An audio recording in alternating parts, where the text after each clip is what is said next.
I had short notice about tonight, but God didn't. And I've had this stirring in my heart for probably a month now. So it was quite, it's been quite special. Just, sometimes you just mull over something and you meditate on it and you think about it, and it kind of grows inside of you until you feel like it's part of you.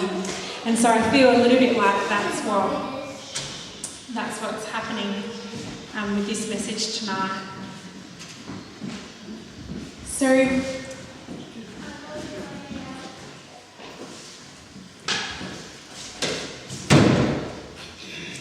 I know Kerry just prayed as well, but I feel like I would like to pray too, and just take a moment. Lord, we just thank you so much for your presence. Lord, you are the desire of our heart. You are the expression of Jesus. Jesus, you are the expression of the Father. And we just ask that you would reveal yourself to us in a new way tonight. Even myself, that I would see something of you that I've never seen before. I want to be in awe of your beauty again and again and again. Lord, even in the familiar, I want to see more of you. I want to have a new revelation of who you are. Thank you, Lord, for your heart here tonight. Amen. God just reminded me of when we were singing the last song in worship about being at the cross where his love ran red and our sin washed white. Sorry, I forget the words exactly, but I had a picture of standing at the feet of Jesus and him on the cross and just being in that place of worship and awe of him and his presence and his love, like this sense of love of what he has done for us.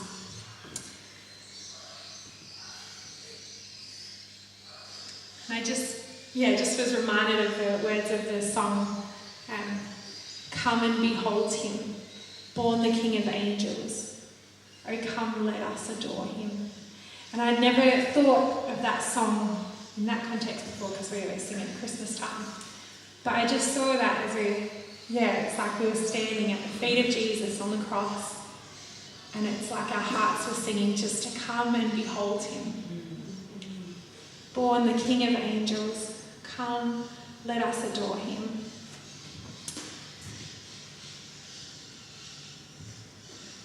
So the first passage that I wanted to open up to is Luke chapter 10.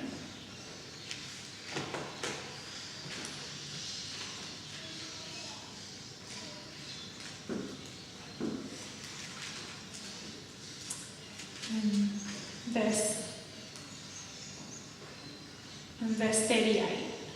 And it's a passage that we all know very well. And it's the story of Mary and Martha. Jesus and his disciples going on their way, and Jesus comes to this village with a woman named Martha, and she opened up her home to Jesus. And Martha had a sister called Mary who sat at the Lord's feet listening to what he said. But Martha was distracted by all the preparations that she had made.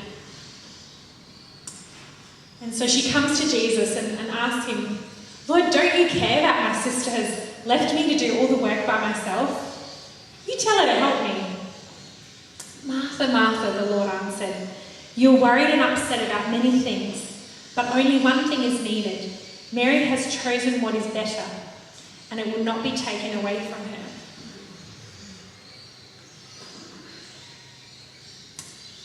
Now, I don't think Jesus was upset with Martha.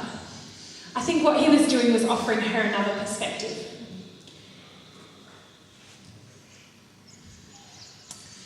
The word better, that Mary has chosen what is better, actually means beneficial to others. So from one perspective, it would seem that Mary was doing the passive thing. She's sitting, Martha's busy. But then Jesus is saying, here's a new perspective. Mary is doing what's going to bring more benefit to others than all the preparations of cooking a meal for the 13 plus, Jesus and his 12 disciples, unexpected guests that have just arrived. And so, what God is really highlighting to me has been about coming and being at his feet. And here's a picture of Mary coming and being at the feet of Jesus to listen to his words, to listen to his heart. Jesus himself would go. So Jesus was going to be taken away from her, but the words that he spoke would never be taken away from her.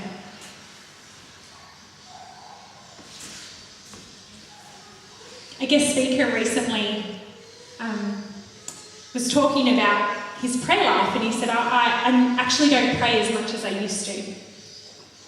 Because one time he was in prayer and God said to him, you talk too much. And so he said, now I don't pray as much as I used to. Rather, I sit with Jesus. Which then begs the question, what is prayer? What is prayer? Is prayer talking to God? Or is it also listening to him? And then who's the one with more wisdom, us or him? Who does most of the talking, us or him? Just a thought. And so there's an act of worship that we bring to the Lord where we sit before him and we receive. And just by receiving, we're saying, your words are worth more to me than my own, just by being in that place. And the scriptures that come to me are from Psalm 46 verse 10. It says, to be still and know that he is God. And it says, then he will be exalted in the nations. And James 4 verse 7 and 8, which I might actually just quickly read because I really like this one.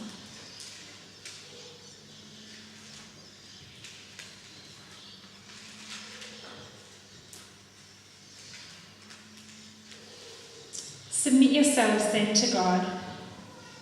Resist the devil and he will flee from you.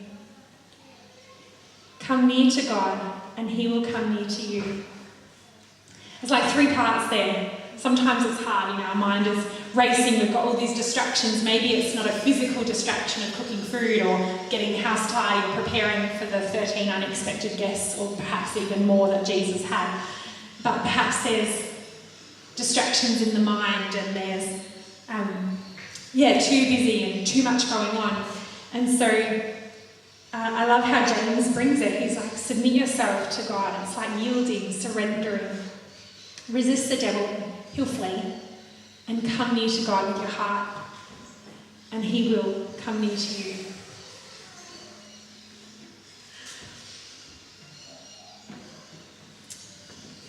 So one of the things that blocks worship is distractions.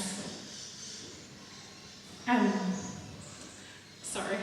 No, you can just... Yeah, sorry. Being too busy or talking too much. And so the thing that will encourage worship would be to quiet the mind and to quiet the emotions and to be in that place of listening. And the next passage I want to read is from John 11.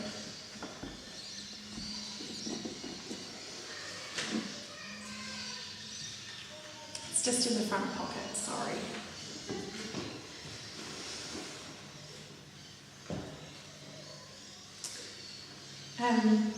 It's the story, again, about Mary and Martha and Lazarus, but you see, this one has a plot twist because Lazarus was sick and he died, and again, we all know this story. It's a very familiar story to us.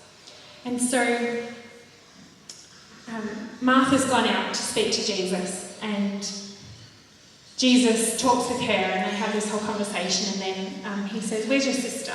And so Martha goes back into the house and says, oh, the master's asking after you. So then Mary comes to Jesus, and that's where we pick up in verse 32. John chapter 11, verse 32. When Mary reached the place where Jesus was and saw him, she fell at his feet and said, "Lord, if you had been here, my brother would not have died." How many times do we talk to God like that? God, if you had been here, if you had done what I thought you should have done, if you had come in and changed the situation in the order that I thought it should be changed, in the timing that I thought it should happen. But Jesus didn't even answer that specifically. It says in verse 33, it says, when Jesus saw her weeping, and the Jews who had come with her as well, he was so deeply moved in spirit and troubled. And I want to read that in my other Bible here because it's very rich. It says, when Jesus looked at Mary and saw her weeping at his feet, and all her friends who were with her were grieving, he shuddered with emotion, it's like trembling, and was deeply moved with tenderness and compassion. So here's Mary again at Jesus' feet. This time she's weeping. Where were you? What were you doing? What were you thinking? And he says, where did you bury him? Speaking of Lazarus. Come and see, they replied.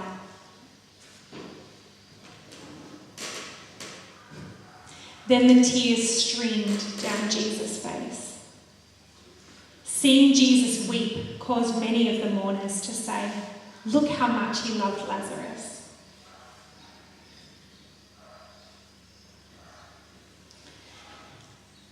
Sometimes we come to Jesus and we come to his feet and all we've got are tears.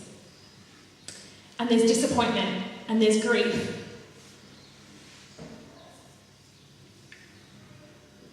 And there's, where were you? And there's questions. But yet Jesus asks us a question. He says, will you show me that place? Will you take me to the place of your greatest disappointment? Will you show me the place of the grief that has not ended in your life yet, that is still going? Will you show me that place where there's a death in your heart, where there's something that's been shut down? And the response is, come, we'll show you. A beautiful act of worship. And then we know the rest of the story. He has another plan. His idea of how the story finishes is so far different to the human idea and the human perspective. And Lazarus, of course, is raised from the dead.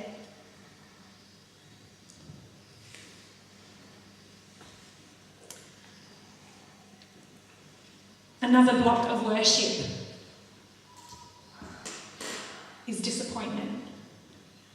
Coming into worship and our hearts are burdened with disappointments and grief and sorrow.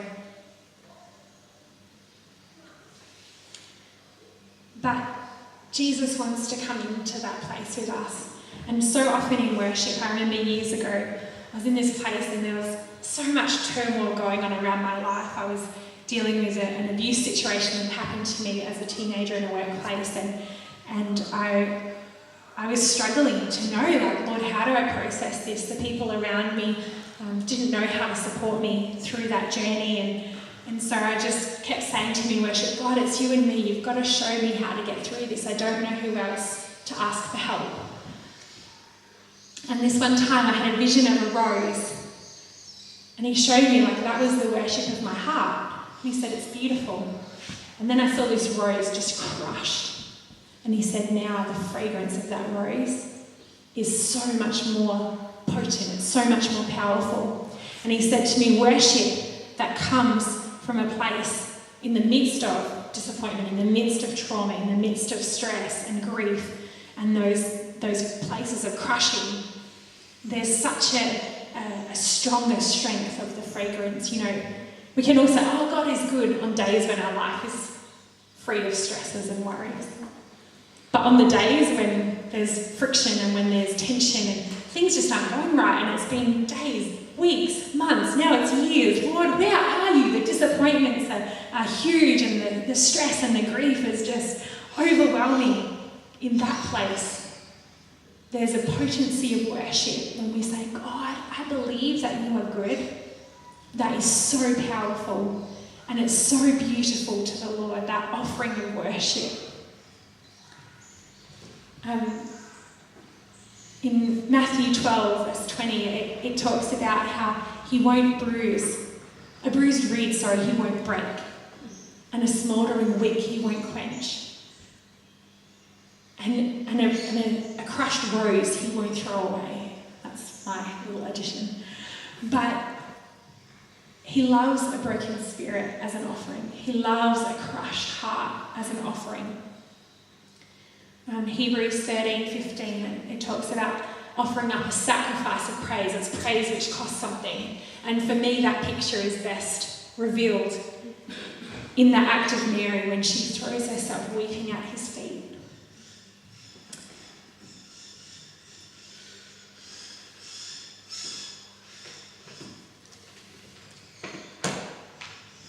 In Psalm 56, verse 8, it says,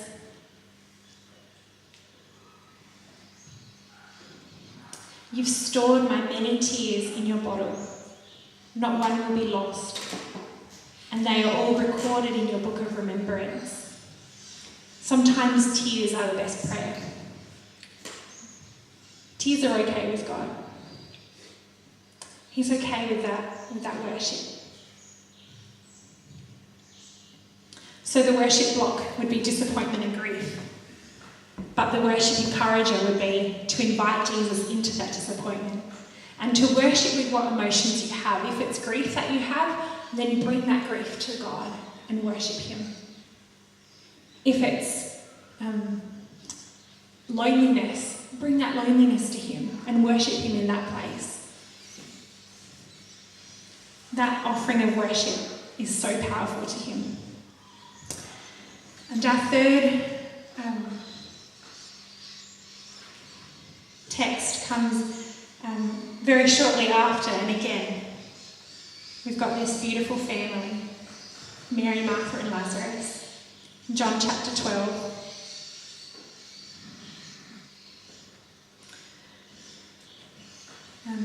Verse 2 says, "Here dinner was given in Jesus' honour. Martha was serving, and Lazarus was among those reclining at the table with him. And then here comes Mary. She took out a pint of pure nard, an expensive perfume, and she poured it on Jesus' feet and wiped his feet with her hair, and the whole house was filled with the fragrance of the perfume." I don't know if you've ever been somewhere where someone has spilt a perfume bottle in the floor. Carpets are the worst. And the smell is just there for so long and it's so intoxicating. It's like, I don't know whether the smell's nice anymore. It's just, there's so much of it. It's so overwhelming. You literally can't think of anything else except, man, it smells in here. You like walk in the house and you can smell it's the other end of the house, but the smell is still there. And all you can think about is, oh my gosh, it smells in this room. This is crazy. This house smells ridiculous. And that's what Mary did. And this perfume went out and filled the whole house. And then here's Judas, and he objects. In verse 5 he says, "Why wasn't this perfume sold and the money given to the poor? It was worth about a year's wages." But he didn't say this because he cared about the poor, but because he was actually a thief and he was keeper of the money bag and he used to help himself to what was put into it. But again, here comes Jesus with another perspective. And he says, "Leave her alone. It was intended that she should save this perfume for the day of my burial. You'll always have the poor among you, but you will not always have me. And in one of the other accounts, Jesus adds that, or the writer adds that Jesus said, what she has done will be remembered everywhere the gospel is told. That act of worship.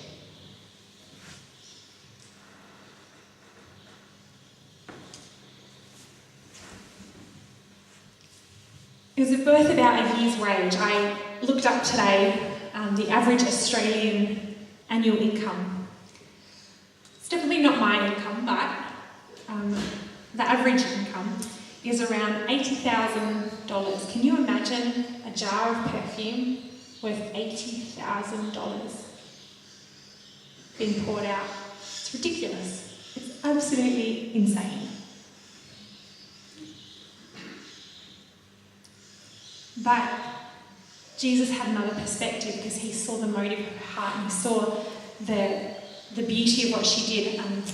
When I did a mission school in Mozambique, the lady who pioneered that, Heidi Baker, she has a phrase that she uses to talk about people who have really given their lives for the gospel. And she calls them laid down lovers of God.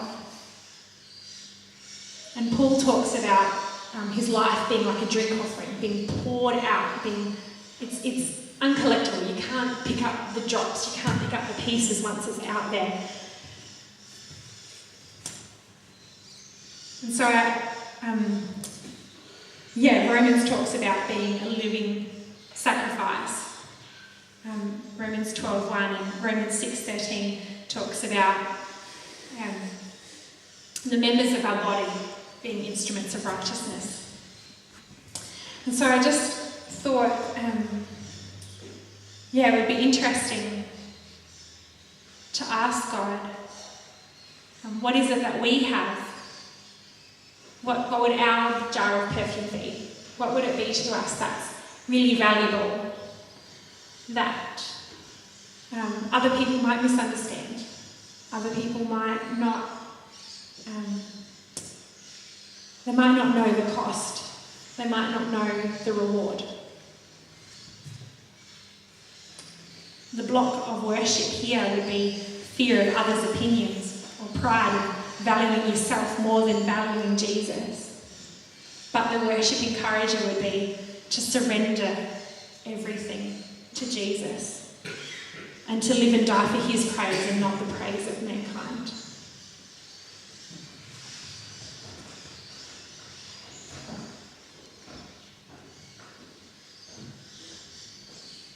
So we've got three pictures here. We've got sitting at Jesus' feet in listening prayer.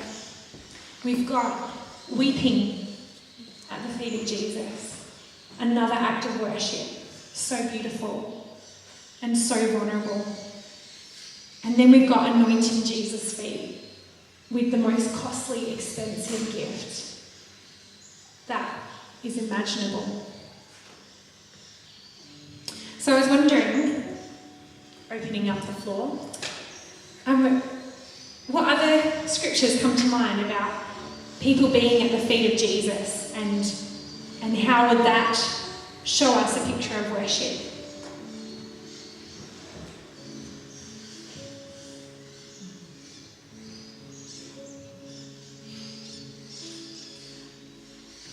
I think about the blind beggar who kept calling out to Jesus, and Jesus said, what do you want me to do? I want to heal. So I see that he was at the feet, and he was in a pretty low place. And he recognised Jesus' ability to heal in his faith. Yeah. So the blind man who was calling out to Jesus at Jesus' feet, he recognised that Jesus had what he needed and that Jesus had the ability to meet his need, and that was his act of worship to Jesus. Yeah. About the sacrifice, David said, if it didn't cost him anything, it's meaningless. It has to be priced. And the woman, Mary, she gave what she had, the most precious thing in her life, and offered it to Jesus. That's meaningful. Yeah, Yeah, so David, I'm just repeating it for the recording. So David said that he wouldn't give something which cost him nothing. And so he paid a high purchase price for a package of land to sacrifice to the Lord, because just like Mary, he wanted to give an extravagant gift of worship. Anyone else?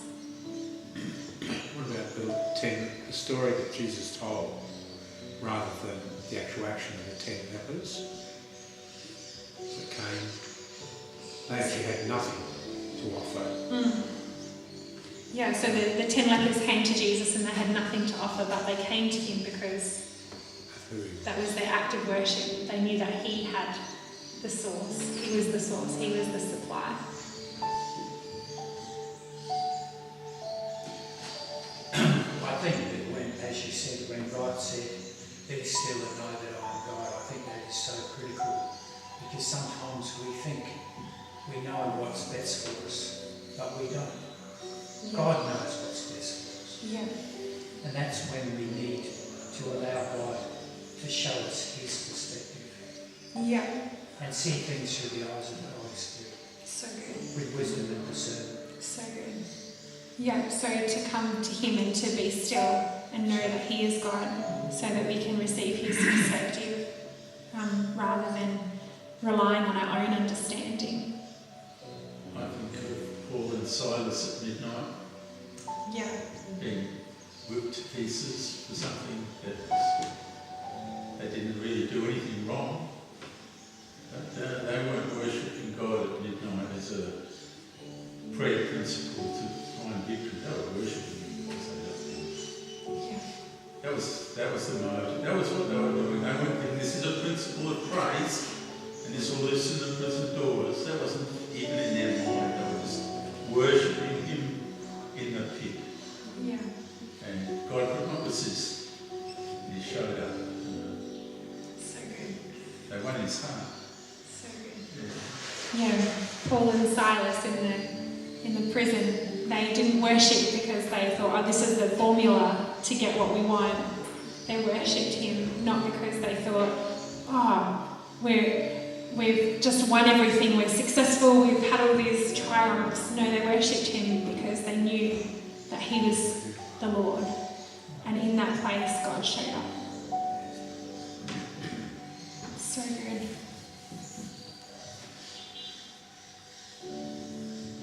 So I've just written down here that worship, it is a physical thing, but it also includes the mind, the emotions, our attention, and our imagination. Things that are unseen. You know, it talks about singing to the Lord, but it also talks about making melody in your heart.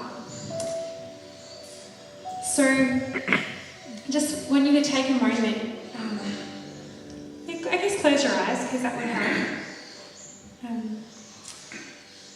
And get a picture from Scripture. One that stands out, one that you can relate to, one that act of worship is like, yeah, my heart resonates with that. And I want you to focus on it and meditate on it. Almost as though you're in the room when it's happening. And I want you to listen. What can you hear? I want you to see. I want you to feel what emotional response comes to your heart at that act of worship. I want you to see where is Jesus in this picture, in this story.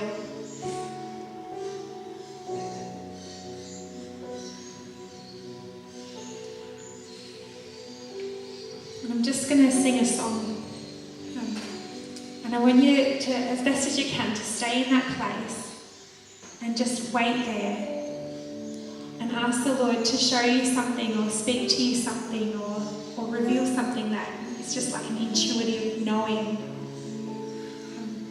God doesn't always speak by lightning bolts. I really believe that God is going to meet us in worship tonight as we position ourselves at his feet.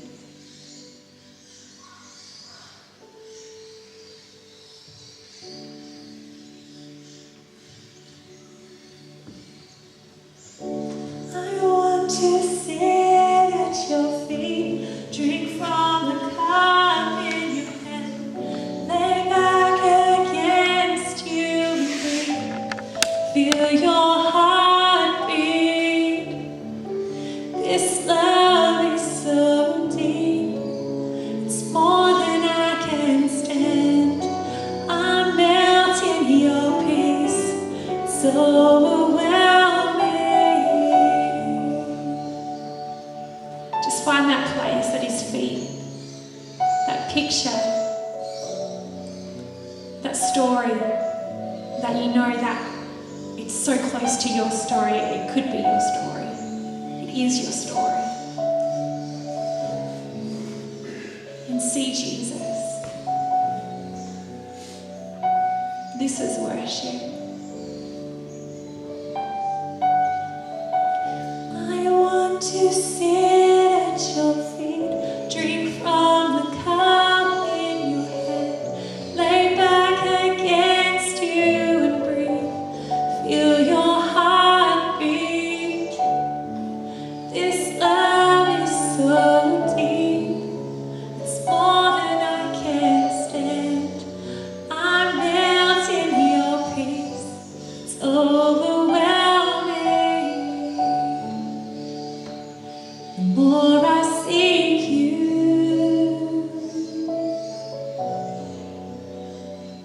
the more I find you.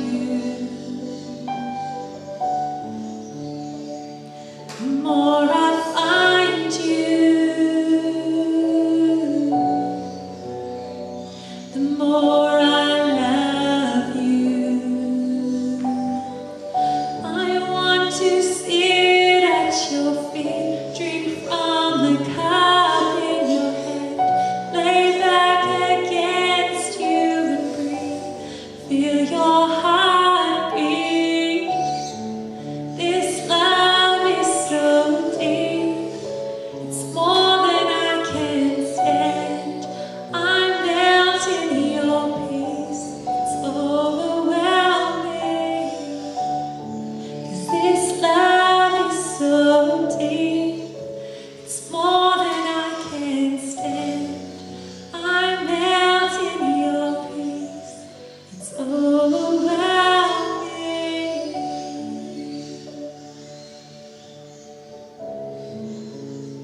Can you see him? Can you see him connecting with your heart? Can you hear him speaking to you? Maybe he has a new perspective. Maybe he's reminding you of the perspective that perhaps you lost along the way. Or he just wants to tell you again, I love you so much.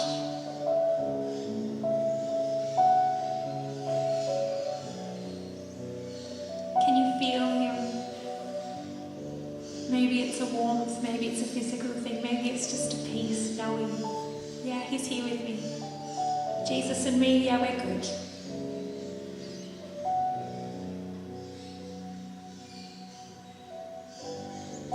Just want you to go back to that first picture. That story that was highlighted to you to connect with. And I want you to go into that place again and ask God again, is there something he wants to show you or say to you or reveal to your heart? That you would have eyes to see, ears to hear, and a heart to know deeper what he is saying.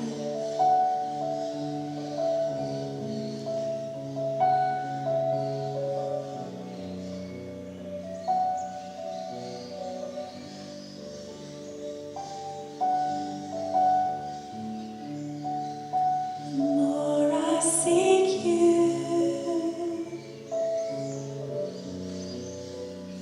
the more I find you.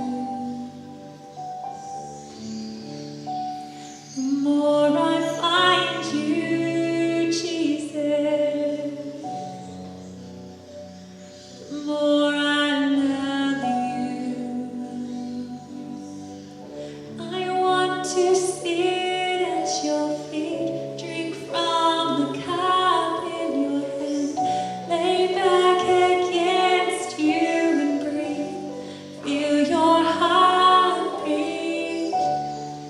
This love is so deep, it's more than I can stand. I'm melting in your peace, it's overwhelming. This love is so deep, it's more than I can stand. I'm melting in your peace, it's overwhelming.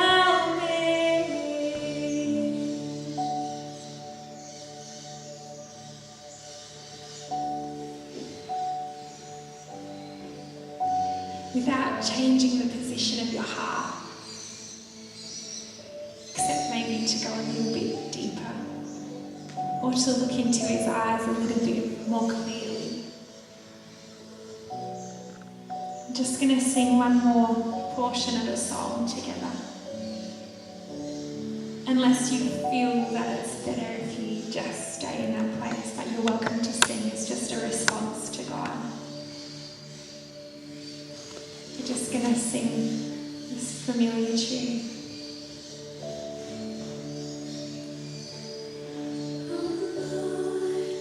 You're beautiful. Your face is all I see. Oh, when your arms are on this child, your grace abounds to me. Oh Lord, you're beautiful.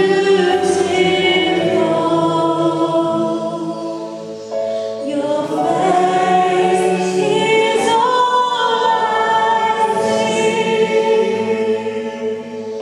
Oh, when your eyes are on this child, your grace abounds to me.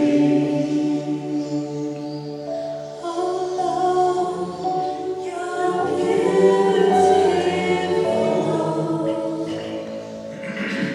Your face is all I see. Oh, when your eyes are on this child, your grace abounds to me.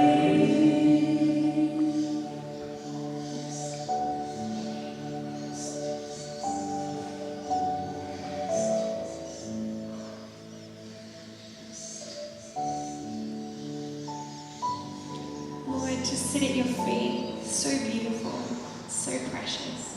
After all, the earth is your footstool. But yet from that place, it's not so hard to see into your eyes and to see the beautiful love that you have for us.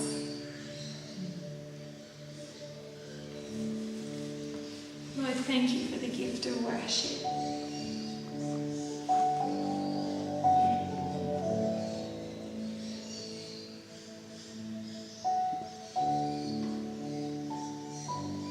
Thank you, Lord.